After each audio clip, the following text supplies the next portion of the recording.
तर फायनली आज माझा नवीन प्रवास सुरू झाला. पहाटे 5:30 वाजता आम्ही पुण्याला जाण्यासाठी निघालो.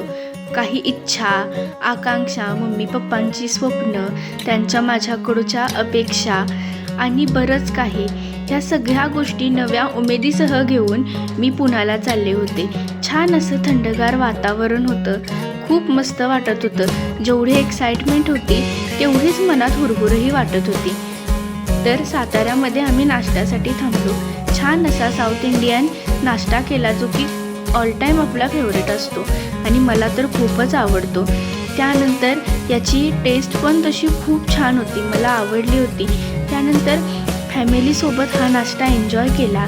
आणि हा कोंबडा बघा ना किती मोठा आहे, मला खूप युनिक वाटलं. आणि हा ना झोपेत पेंगतही होता, असं त्याचीही झोप झाली नसेल. त्यानंतर आम्ही निघालो पुढच्या प्रवासासाठी. गाईज, मला ना लहानपणापासूनच बोगद्यातून गाडी गेली नाही, खूप वेगळाच आनंद मिळत असतो. मला खूप मजा येते. तुम्हालाही येते का? मला नक्की सांगा.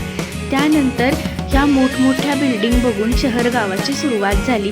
तसतसं माझ्या मनातली हुरहुर, चिंता जास्तच वाढू लागली. कारण माझं गाव आणि माझी माणसं, माझे मम्मी पप्पा सोडून मी एका नव्या जगात प्रवेश करत होते. आणि खरंच हे माझ्यासाठी खूप कठीण होतं. तर फायनली मी PGला पोहोचले.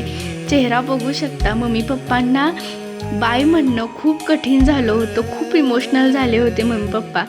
थोडंफार रडणंही झालं. असू दे, आपली मुलगी लांब जाणार ह्याचं दुःख प्रत्येकच आईवडिलांना असतं. व्हिडिओ आवडला असेल तर नक्की लाईक करा. बाय.